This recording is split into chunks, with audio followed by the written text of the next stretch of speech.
we might put ourselves in this holding place for a while. The Catholics call it purgatory. Mhm. You know,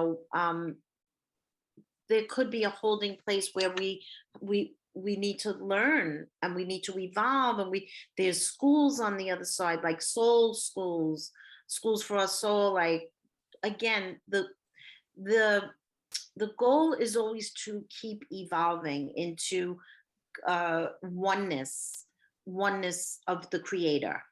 Hmm. Okay, so we're all sparks of the creator, we're all parts of the creator. But when we come to earth, the ego is what keeps us surviving in this world. The ego of survival, the ego of competition, the ego of fear is fear. Fear is part of the ego. Um, so it's like an ego mind that keeps you separate from who you truly are, which is you're part of God and God's all of his power and love. So we're always striving in every life, in every dimension, in the soul itself is always striving to get back to that oneness. Okay.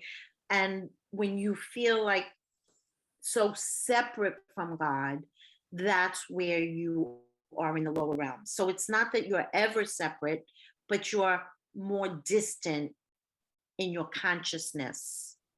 But yeah, eventually everything returns to its source. So, science has proven that as well. For sure. True. So taking a step back here, right? So when you were growing up in Ozone Park, right, Italian American kid, when did you decide for really like to have that conversation with your parents to say, hey, I'm not going to go through the traditional career path. This is the route I want to go. Or did you make that decision on your own? Did you have a conversation with them? How did that work? No, as a matter of fact, when I started my teenage years, I always say I became a mere mortal. Nothing happened. There were no people at the foot of my bed. I wasn't channeling anybody. I didn't see anybody. I didn't hear anything. I don't feel I was. I think I was always very intuitive, but I was just a regular person dating, going out with my friends, and life was very normal. Um, and life was still very normal through my marriage and my three kids. It was after my third child was born that the gift kind of came back. I always say with a vengeance, but not a bad vengeance, a vengeance like with a purpose. And I feel like when I look back, it's like, wow, I was supposed to get married. I was actually supposed to have my children, but then now they're reminding me of that gift that I had as a child. This is also what you agreed to do. Now we're going to help you learn about this. But prior to having my children, I worked in real estate. I worked in Manhattan. I was a, a, a real estate, not an agent, but I worked in the offices where I would do closings for co-ops and condos. I was a secretary, and then I worked my way up to doing closings. And that was my career path. I was in real estate in Manhattan. And then after the children, I became a stay-at-home mom because that's what my husband and I agreed, that I was going to be a hands-on mom. And then as my children were growing, the gift just kept coming and coming, and it was getting, they weren't appearing at the foot of my bed with no voices anymore. Now they were appearing with voices, and there were different people, come all walks of life, men, women. And I just thought I was going crazy because I would be like blow drying my hair, and I would be hearing, "Hi, my name is Cindy. Please tell my mother I'm okay." Oh my God. And I'm like, what is this? Who are these people? Am I imagining this? Is this real? Is it? And again, there's more to the story that I wrote in my first book, but it really only started blooming as an adult. It was my whole childhood, and then it stopped for a big part of my life. And I also think back, I feel like if it didn't stop, maybe I would not have been a mother of three children. Maybe the demand for what I do is so great that maybe it would have taken me to be of service to the world. Because when I stopped taking personal clients from my waiting list, when I started filming my TV show, I had at that time a 5-year wait. Now, Wow. honestly,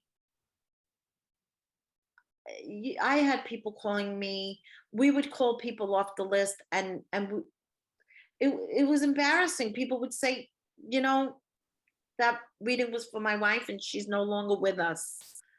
Yeah. And I'm like, oh my God, like it just wasn't my fault. I'm one person, Of course. and I wasn't able to get to everyone. So my point is, had I started it at an earlier age, I believe my service would have been to the world, and I might not have had the children. So uh, they knew what they were doing. Yeah, My soul, exactly. my soul had a plan, and it had to play out that way. Did you just so how you were saying, just to backtrack a little bit, you were mentioned that you were supposed to have kids, you were supposed to get married, and once your gift came back to you, that you knew that. Did something or someone tell you that, or did you see it in like a sort of vision, or did you just kind of know? Well, that's okay. Great question. I sort of put two and two together because it it it reminded me of when I was a kid, and then as an adult now I'm able to articulate what that was. But as a kid, I wasn't able to know. Of course, and it's also in my family lineage on my dad's side. Now he's from Naples and Italy, and his sister, what is it? She's still alive. God bless her.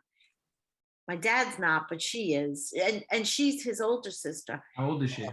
Oh gosh, I think she's like 92.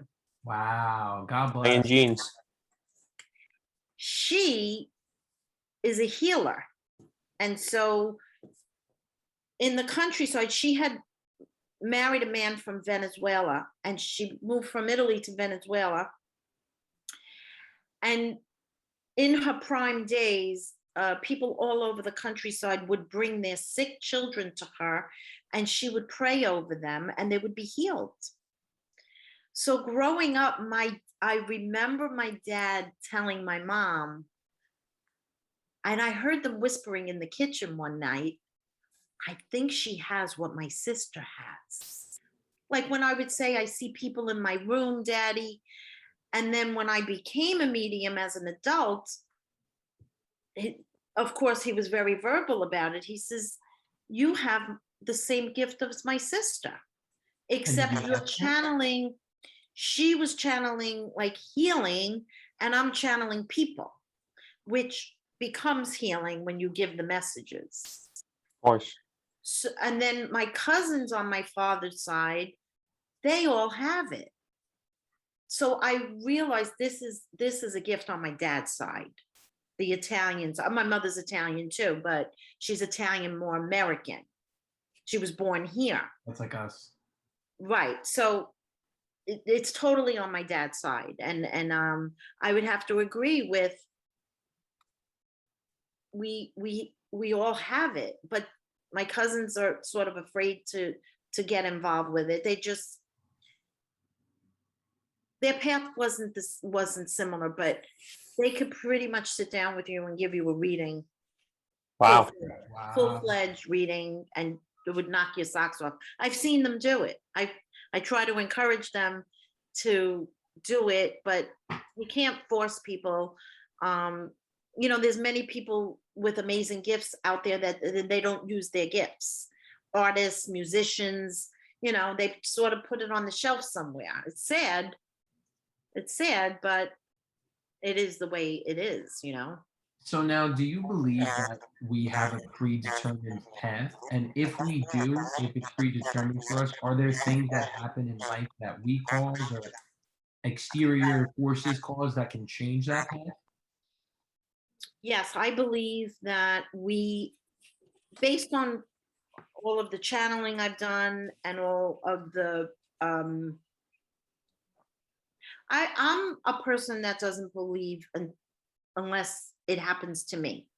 So my sources, so let me just say that, of a lot of the souls that I've channeled over the years, they've totally told me that you pick you pick your parents, the soul picks their parents.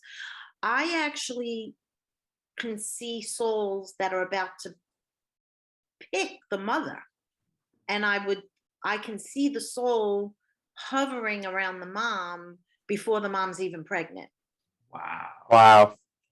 you know? So you pick your parents and you pick a theme in your life.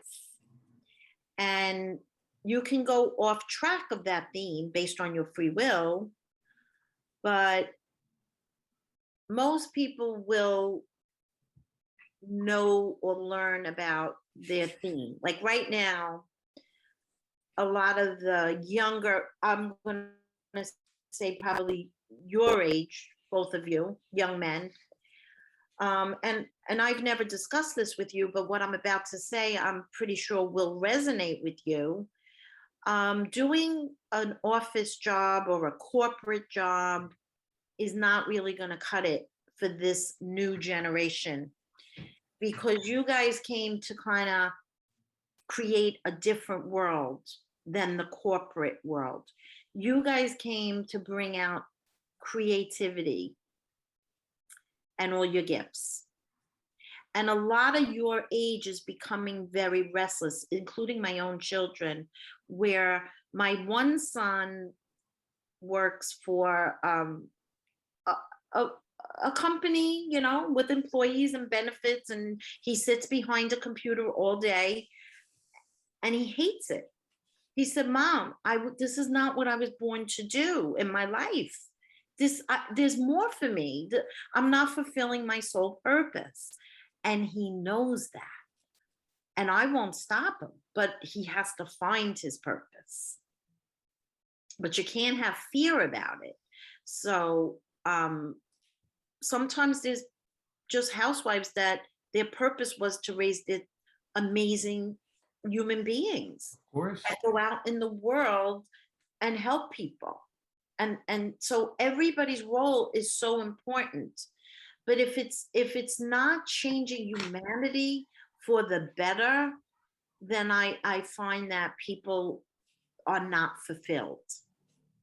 Like you can have a corporate job, but then you volunteer feeding the homeless. I'm just giving an example. Yeah. And that's what fills up a soul. That fulfills you because you're making a difference in someone's life. And that's what it's all about. But you could be at that corporate job and make a difference in your coworker's life. So it's really how you choose to live and how much you choose to give to leave a very decent legacy, to say, wow, I had a hand in making this positive change somehow, some way. That's what it's all about. So Wow. that's what really, your sole purpose is. But you will come in with a theme. Like not everyone's going to come in to choose to be a medium, but maybe they'll help people in other ways. I think a lot of the younger generation is going to find this conversation Yeah. very interesting for sure. And I know you said that you currently have two books out right now. Is that right? Yes, I do. Two And books. the Happy Medium's my first, and they told me I call them my staff. When I want to have a talk with my guides, I say I have to have a staff meeting. They told me to put out this second book called Your Soul Purpose. And it's exactly everything I just spoke about. And it doesn't really have a lot to do about mediumship, but it helps guide people to their own soul purpose. And it's all based on, I channeled the whole book. I mean, even to the point where I was having arguments with them and going, you want me to write about that? I don't know much about that. And then they're like, well, we'll give you the words because we Wow. need this book out there. Yeah. And the book is really, really prevalent to what's happening now with, since the pandemic, so many people are learning new ways to make a living Yep. Yeah. and following their passion. And some people were forced into it, but that's always winds up to be a good thing in the end. Yep. The pandemic definitely pushed things in a lot of ways. It's killed some industries, it accelerated some other industries. But it's forcing people to go within to bring out their creativity. Like some businesses just needed to learn how, for example, there's this one company I know that is, they would just sell to supermarkets and the produce and food. But then during the pandemic, they added home delivery to regular consumers because it was a whole nother avenue of income for them. Revenue, yeah. So it's like just using your creativity to dig deep, believing in yourself, to know that there are other ways to fill your soul purpose and make money doing it. Because what I teach people, and this is having to do with what I do, sometimes people say, wow, God gave you this gift, Kim, how could you charge for your gift? And that's funny because, well, I have to eat, right? And also, you really don't charge for your gift, you charge for your time. It's a good way to put it. I Yeah. want to encourage everybody out there that you're doing it for the right reasons and you're coming from a place of goodness, right? Because you have integrity and you want to give people good service, good products, but you also need to charge for your time. That's having respect for yourself. So along with the books, you have an online website as well, right?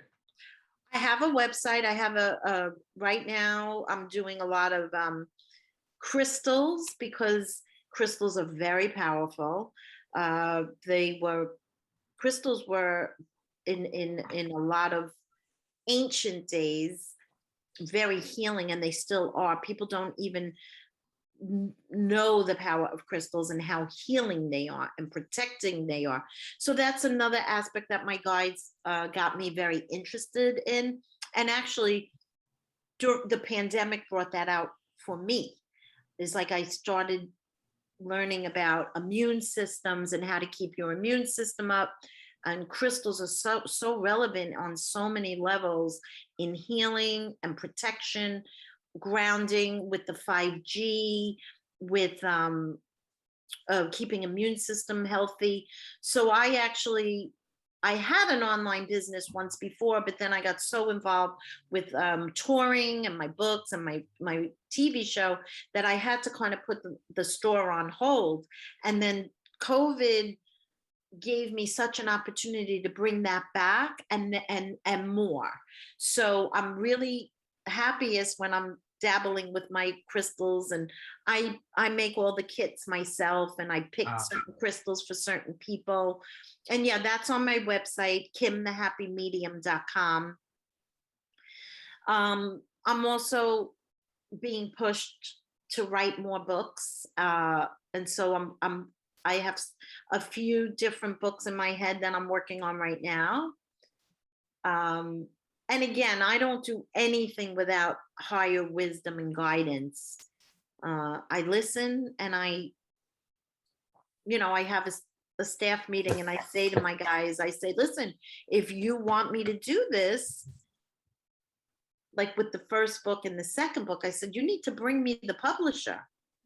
And the publisher appeared. And I'm like, wow, this is freaky. So that's how I live my life. It's like, I go based on intuition, instinct. I don't always know why I do what I do, but I feel it feels right or it doesn't feel right. And I honor it and I never question it, because whenever I question my gut and I don't listen, I'm always sorry. So that's a valuable lesson for you guys. Learn from me. So, Is Anthony, I don't know. Are you taking any acting lessons? No, but I've been in front of cameras a lot lately. A lot. And I actually Your grandmother's with the both of you nonstop. I feel like she is like a second mom, or helped raise both of you. She doesn't miss a beat. And like, it almost goes without saying. That's what I see. oh, But there's an actor, and I swear, I know this is gonna sound. I'm embarrassed to even say it because it sounds so wacky, but I really saw James Gandolfini, wow. and it could be for either one of you. I never personally met the man, so that's why I'm like, this is weird, but I'm seeing him. That's weird. Wait a second. I met James Gandolfini a few months before he passed away. And he actually did something that was very kind and stuck with me for till now. Stuck with me very, very close. He did something for you? Yeah. Oh, well, Yeah. then that would make more sense. Yeah. Long story short, he was shooting in Forest Hills, his last film. Wait. I don't. I want to continue with the message. Yeah, go ahead. Yeah, of course. Before you say anything. What I was going to say to whoever is going to be acting, and maybe this is for both of you or one of you, or maybe it's for Anthony. And it's an influence in the acting field. Influencing. That's the word I heard. Will influence in the acting. So I'm like, well, is he acting? I don't know. So maybe it is you, Vinny, but I can't say. I really can't say. I just saw one, like, I thought it was Anthony. It looked like Anthony to me.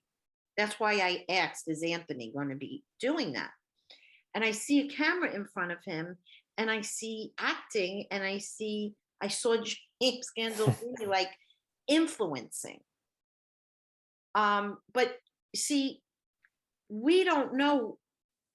It may sound unusual right now, but things might happen in between where this will make complete sense. Yeah. So, like you said something about The Sopranos as a joke, or you love The Sopranos, but we don't know what's coming and how it's going to wind up, or if there is going to be a role or a remake, or we don't know.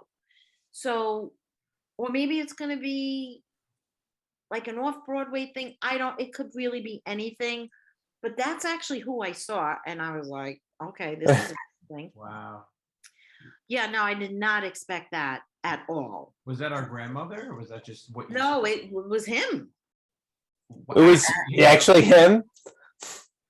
Yeah, actually him. Holy And then the shit. fact that you're telling me you met him and he did something kind for you, that makes me feel better, because then this makes more sense to me.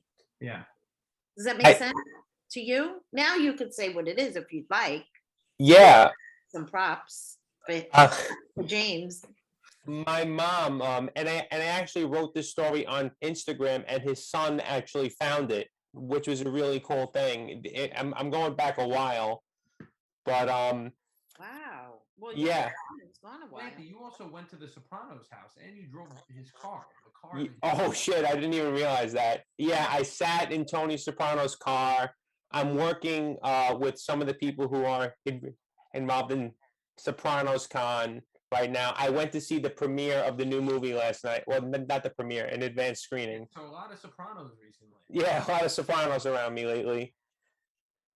It makes some kind of sense, especially if you like think about him a lot, or because that'll, especially if you're connected to his. I know, but what did you do so great that his kid thanked you? Oh, so I put a picture of him, me, and another friend from high school, and I told the story behind the picture. So he was on his last shoot, the last movie that aired being before he passed away suddenly. And remember, he looked tired. He was exhausted. Like you can just see he was exhausted from filming the whole entire day. And I was waiting there with my friend for hours and hours just to see him, just to shake his hand. I didn't want a picture, any of that sort of stuff. So I'm like sitting there, and my mom comes because she heard that he's around and she loves him. So she went up to him, and they took a picture. She was a little upset because he didn't seem too amused because he was tired. Then I asked him, I'm like, sir, can we please take a picture with you? He said, yeah.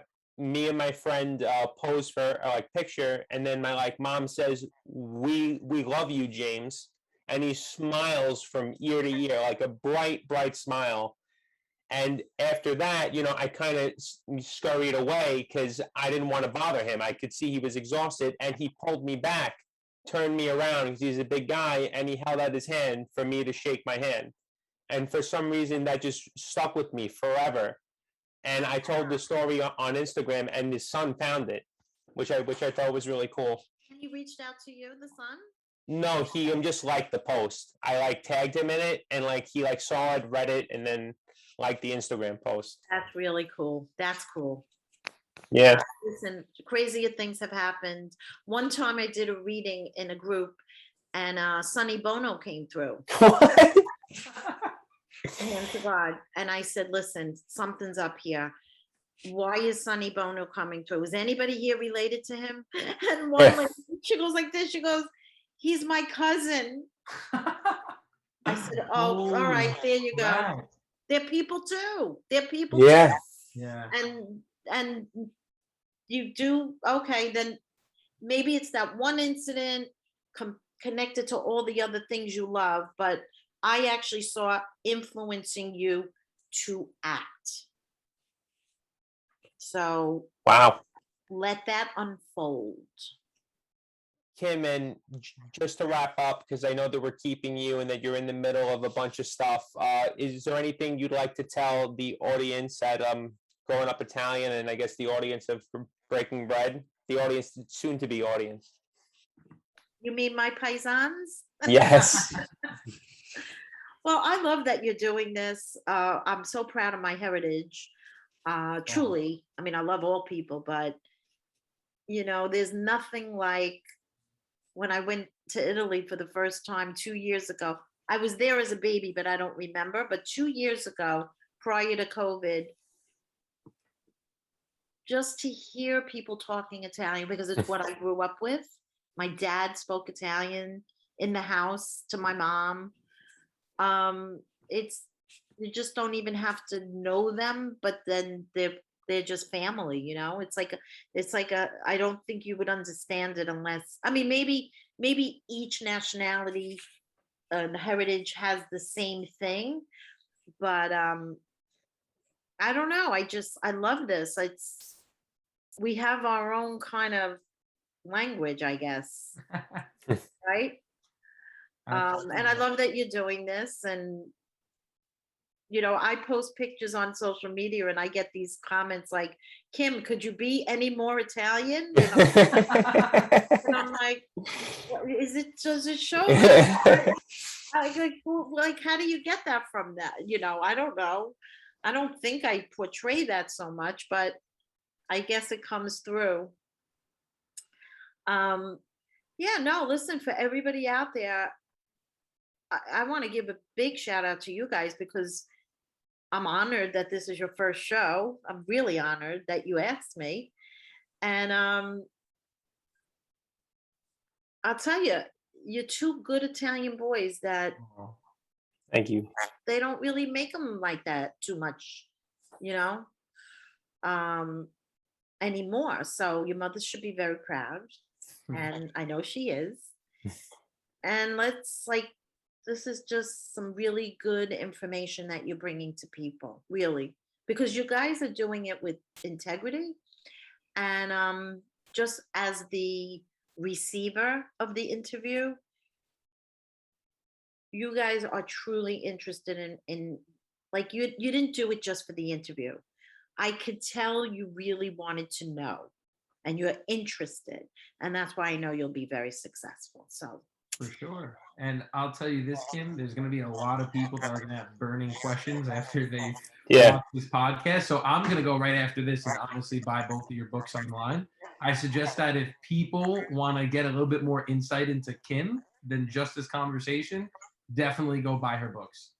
thank you, Yeah. thank you. Anywhere books are sold, you can get my books.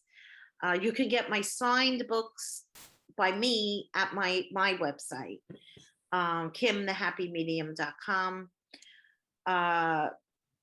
Mostly Your Soul Purpose, though. The Happy Medium, I think you can get on Amazon mostly, um, and in paperback too. They have that now too, but it's the same information.